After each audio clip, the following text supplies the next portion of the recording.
Lectura del Santo Evangelio según San Lucas. En aquel tiempo se acercaban a Jesús los publicanos y los pecadores para escucharlo, por lo cual los fariseos y los escribas murmuraban entre sí: Este recibe a los pecadores y come con ellos. Jesús les dijo entonces esta parábola. Un hombre tenía 2 hijos, y el menor de ellos le dijo a su padre: Padre, dame la parte de la herencia que me toca.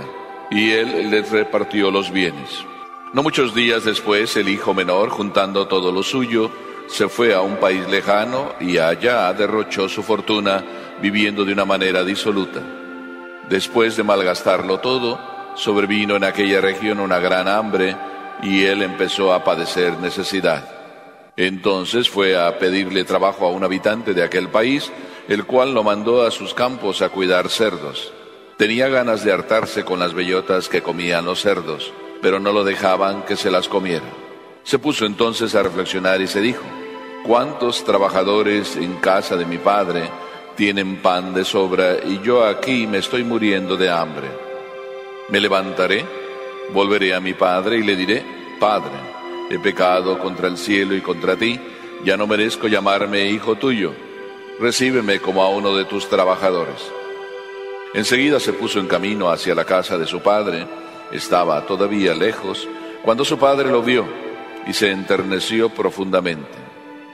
Corrió hacia él y echándole los brazos al cuello, lo cubrió de besos. El muchacho le dijo: Padre, he pecado contra el cielo y contra ti, ya no merezco llamarme hijo tuyo. Pero el padre les dijo a sus criados: Pronto, traigan la túnica más rica y vístansela, póngale un anillo en el dedo y sandalias en los pies. Traigan el becerro gordo y mátenlo. Comamos y hagamos una fiesta, porque este hijo mío estaba muerto y ha vuelto a la vida, estaba perdido y lo hemos encontrado. Y empezó el banquete. El hijo mayor estaba en el campo y al volver, cuando se acercó a la casa, oyó la música y los cantos. Entonces llamó a uno de los criados y le preguntó qué pasaba. Este le contestó: Tu hermano ha regresado y tu padre mandó matar el becerro gordo por haberlo recobrado sano y salvo.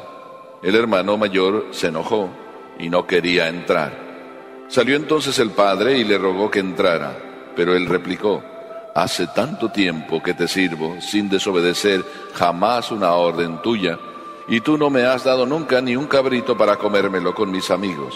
Pero eso sí, viene ese hijo tuyo, que despilfarró tus bienes con malas mujeres, y tú mandas matar el becerro gordo. El padre repuso: Hijo, tú siempre estás conmigo, y todo lo mío es tuyo.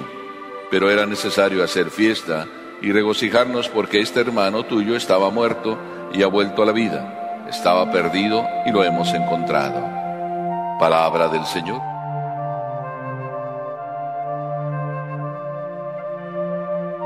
Alguna vez hemos leído este pasaje, sin duda alguna. Es uno de los pasajes más leídos a lo largo de la historia por cada uno de nosotros. Hasta nos lo sabemos de memoria. Sí, el pasaje del hijo pródigo. A mí nunca me ha gustado llamarle el pasaje del hijo pródigo. No es que yo quiera ir en contra del Evangelio. El original no tiene ningún título. Los títulos se los hemos ido poniendo nosotros. A mí me ha gustado ponerle el Padre de la Misericordia. Pero hoy se me ocurrió inventarle otro título. Y podemos llamarlo el aprovechado, el ciego y el bueno. Y de pilón, el envidioso. Y cada uno de estos personajes de alguna manera refleja lo que estoy diciendo. El aprovechado. Pensemos en el aprovechado. En Israel no tenía más derecho a la herencia que el hijo mayor. En nuestra cultura, nuestro comportamiento es muy diferente. Sin embargo, en la cultura del pueblo de Israel, solo el hijo mayor.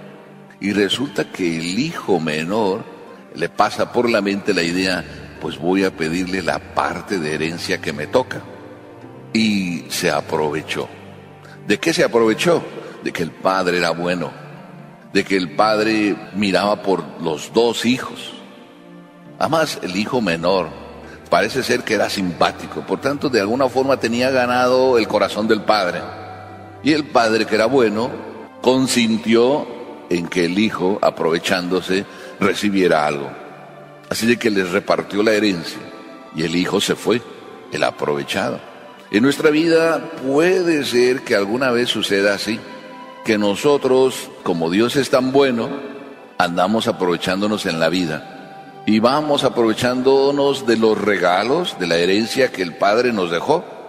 Nos aprovechamos de la inteligencia que nos dio, de la voluntad que nos dio, de las cualidades que nos dio, y las vamos usando para todo lo contrario de lo que el Padre nos las dio. Esto ocurre frecuentemente, y ocurre en todos, en ustedes y en mí. Todos podemos en alguna circunstancia estar aprovechándonos de lo que Dios nos dio, o para el propio egoísmo, o para la propia vanidad. Queremos estar en primera plana en los periódicos, queremos estar en boca de todos, aprovecharnos de lo que Dios nos dio y considerar lo que Dios nos dio como propio.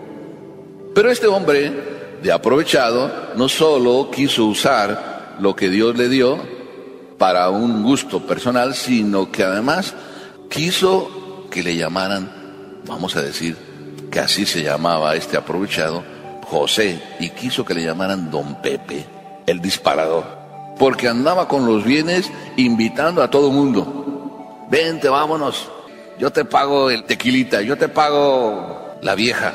Y se metió en todos los vicios. Dice aquí el Evangelio que malgastó todo lo que el Padre le dio en una vida disoluta. Disoluta significa aquel que ya se le soltó todo, que ya soltó la rienda y que se metió en todo. Sexo, vicios de todos los tipos, hoy podríamos decir droga, pornografía, prostitución, y disparaba a todo el mundo. Yo te lo pago, yo te lo pago, yo te lo pago. Amigos tuvo a montones, mientras era Don Pepe el disparador. Cuando ya el bolsillo se le acabó, mira qué miserable José. Y en nuestra vida pasa algo similar. Hoy es sábado. ¿Cuántos hoy están ahí perdidos? Se les acabó el dinero, porque ayer quisieron ser Don Pepe el disparador, y así vamos malgastando los dones que Dios nos dio. Pero llegó el momento en que todo lo perdió, y vino no solo una grande hambre en aquel país, sino también él se estaba muriendo de hambre, las dos cosas. No había para comer y él también estaba muriéndose de hambre. Como nosotros, cuando ya eso nos metimos en el más perdido vicio, entonces nos encontramos con la verdadera realidad. Empezamos a vernos en el propio espejo. Cuando ya te encuentras que todo ya perdiste, te ves a ti mismo tal como eres. Una miseria, una podredumbre. Ah, pero este hijo por lo menos tenía pantalones. Porque cuando vino el hambre y se juntó el hambre de él con la necesidad también que el país pasaba, dice aquí que ni siquiera le dejaban comer las bellotas que a los cerdos les daban. Y en este instante en que ni siquiera eso le permitían comer, él dijo: ¿cuántos trabajadores en la casa de mi padre comen mejor que yo? Se acordó de que el padre era bueno y que él se aprovechó. Empezó a usar los pantalones, es decir, a reconocer su falta de lealtad con su padre. Ya no me merezco ni siquiera ser su hijo, pero voy a pedirle que me considere como su jornalero, por el hecho de que como jornalero por lo menos comía mejor que como ahora estaba. En el momento de la necesidad le entró la capacidad de ser humilde y de aceptar su error y de ahí rescatarse. ¿Cuántos jornaleros en la casa de mi padre? Y me levantaré, iré a mi padre y le diré que pequé contra el cielo y que ya no soy digno de llamarme hijo suyo. Y empezó a hacerse su discurso. Todo para que no le quedara nada fuera de la petición del perdón. Y aprenderse de memoria su discurso. Y cuando iba en el camino, seguramente iba repitiéndolo, pues tendré, sí, todo esto. Pero dice San Lucas que cuando el padre vio venirlo, el padre que era siempre bueno, se lanzó, corrió. Y dice además otra palabrita, lo vio y se enterneció, se le echó al cuello y lo empezó a besar. Y aquel empezó con su rollo: Padre, pues he pecado contra el cielo y contra ti. Y el padre no le dejó hablar. Cuando tú estás arrepentido, el padre ya conoce tu corazón. El hecho de que vengas, para el padre es suficiente demostración: tú estás arrepentido. Pues este es el padre bueno. El padre bueno que estaba esperando al hijo aprovechado. Este es el primer personaje, apenas voy en el primero. Pero viene el segundo, el ciego. Y el ciego, ¿por qué? Estaba en casa del hombre. Y dice aquí el Evangelio: yo nunca he desobedecido ni una orden tuya, y yo siempre te sirvo, servidor y obediente, pero ciego. O sea, si el hombre era tan servidor y tan obediente, nunca se dio cuenta como el hijo menor que el padre era tan bueno que podía haberle pedido un cabrito para comer con sus amigos y nunca lo pidió. Vivía en casa, bien comodón, pero nunca aprendió a amar. Estando en la casa, no se daba cuenta qué talla de padre tenía. Tan padre era este padre que no quería el hijo por su orgullo, que le hacía ciego su orgullo. No quería entrar. Y el padre, que podría haber dicho lo mismo, que le podría haber dicho al menor, allá que se quede, peor para él, se pierde la fiesta. No, el padre salió a rogarle que entrara y hacerle entrar en razón, a que se le quitara la ceguera. A veces podemos ser también nosotros ciegos, estar en la casa del padre y no mirar lo bueno que es el padre. ¿Cuántas veces decimos, tú no me quieres? Dios nos quiere siempre. Nosotros lo queremos siempre. Somos ciegos. Entonces, después de que viene el aprovechado y el ciego, el padre bueno es el que más resalta, porque repartió primero los bienes, después otra vez estuvo pendiente del hijo menor, si volvía o no volvía, estaba pendiente cada día y se enterneció y se entregó a él y pidió: tráigale todo. Y no quiso considerarlo jornalero. Dijo: tráigale el vestido, póngale el anillo de la casa, el anillo de la familia, el vestido de la familia, denle otras sandalias. Es decir, volvamos. Este hijo ha vuelto y sigue siendo y seguirá siendo hijo. No va a ser jornalero. El Padre bueno, el de la misericordia infinita. Para terminar con no solo el Padre bueno, sino el envidioso. ¿Quién es el envidioso? Pues a quien le dirigen este evangelio. El envidioso. Aquí dice: y los escribas murmuraban entre ellos. ¿De qué? De que éste comía con pecadores. Murmuraban, como a veces murmuramos nosotros, y podemos ser los envidiosos, de que Dios sea bueno y quiera perdonar al pecador. Y a veces el envidioso es el que se cree bueno. Le da envidia de que Dios perdone a otros y a lo mejor a él no. ¿Cómo te va a perdonar a ti si tú no te arrepientes? Yo a veces, cuando alguien está burlándose de mí, mira, ahí va ese curita. Así fue una vez en Madrid, se estaban burlando de mí e insistían y búrlese, y yo estaba oyendo la conversación, porque estaban conversando ahí muy cerca de mí y como que estaban queriendo que me enterara, y de repente lo hacían en voz alta y estaban hablando mal de mí.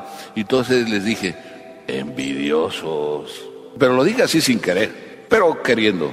Y después, cuando entramos en la conversación, después de que les dije envidiosos, entonces resultó la envidia más clara, porque dicen: sí, es que ¿cómo vives tú? ¿Y cómo sabes cómo vivo? No, es que yo estuve en el seminario y vi cómo viven los curas, y viven muy bien. Si viven tan bien, ¿para qué te saliste? Te hubieras quedado y así vivías tan bien como yo vivo, divertido y contento. Envidioso. Pues a veces podemos ser envidiosos de que papá Dios es bueno. Por eso, como aquí, como que salimos todos con la cola entre las patas. Porque ¿cómo no salir con la cola entre las patas cuando vemos a un Dios tan bueno? Su bondad nos duele, y nos duele ser malos con Él. Nos duele ser aprovechados, abusones con Él. Nos duele ser ciegos, y a veces nos duele ser envidiosos. Amén.